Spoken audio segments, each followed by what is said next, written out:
Hey peeps, Matt's Mox here, and today we're actually going to be looking at something that isn't Lego, so I'm going to pull back a little bit more, because I need space, and I'm probably going to be interrupted right now. Anyways, that wasn't the case. We're going to be looking at something I've never seen anyone review at this current time.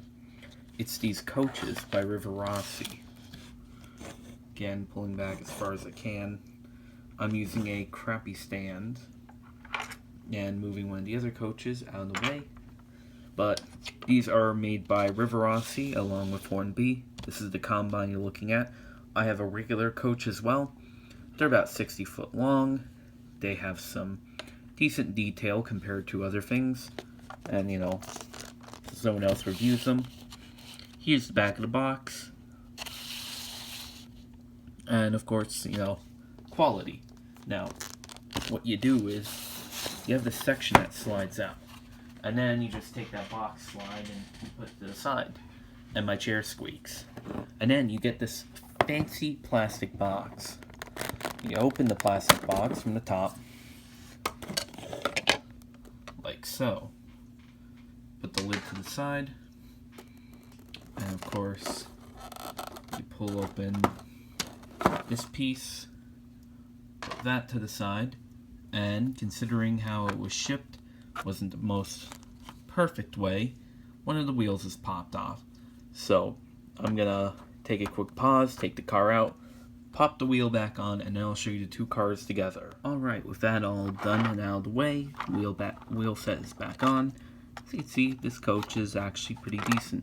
Now this one, it's got a little bit of a screwed up axle on this side as well, because I didn't fix that, but again, they're really easy to fix. So, this is the Union Pacific Combine.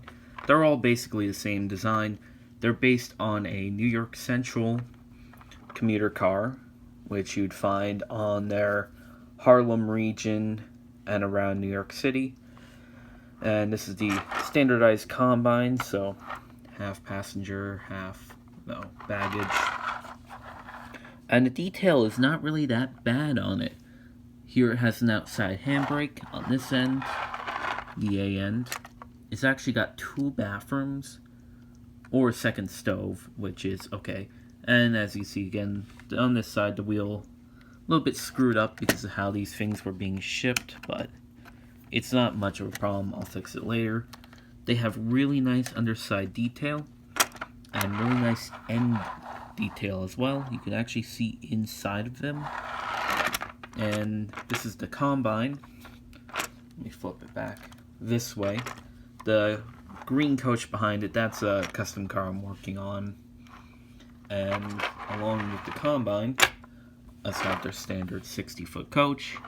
Number 2020, which is aptly for this year. And I'm filming it on the day of the Pearl Harbor incident. Or attack on Pearl Harbor, I mean. It's a lot of stuff. But anyways, this car, again, nice underside detailing, looks great from all angles, good grab irons, and I know the paint isn't really the best on these cars, which, look how close of a coupling that is.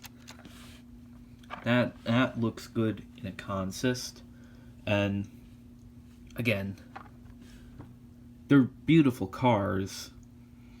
Some little flaws here and there, especially with the way they were shipped. They were shipped in a big envelope, one per big envelope, but for a price of $20 with $5 of shipping through eBay, and it took a little bit longer than normal because the post office is backed up due to some factors caused by the current time and situation.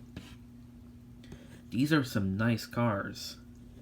Like, overall, they're really well detailed cars. They have individual grab irons, these see-through steps with, you know, all the grading and that, but you can see through the undersides on them. Underside detail, like the grab irons, interiors. These are actually metal, and of course, minifigure for scale.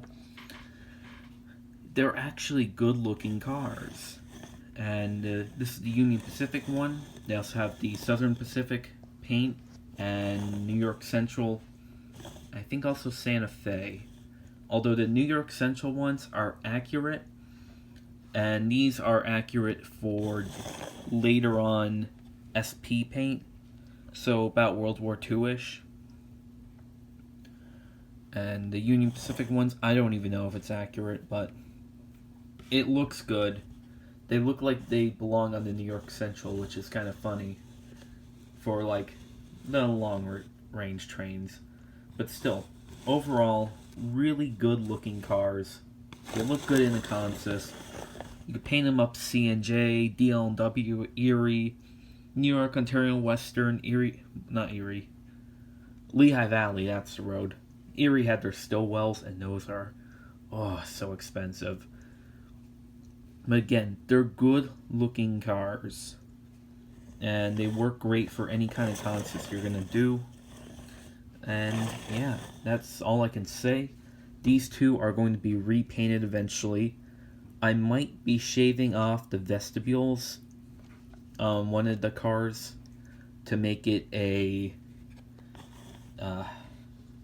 DL&W Bootenline car, or I'll keep it in place.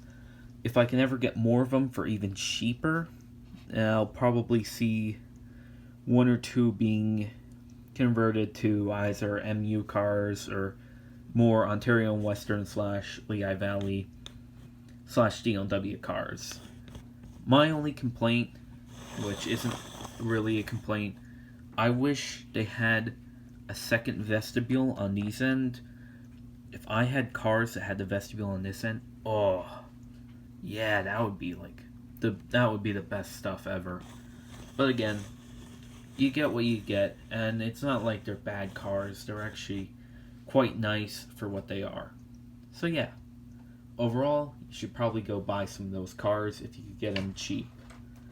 And that's railway advice with Matt. I'm probably gonna tell Sam that I did this video, and maybe see if he'll go and buy some and actually do a proper review on his layout. And if he does want to do one, I will gladly send over a custom done DL&W Pacific just to go haul it.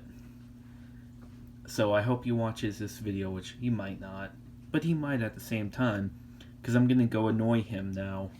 Hashtag not my El Cheapo. Anyways, have a nice day, and goodbye.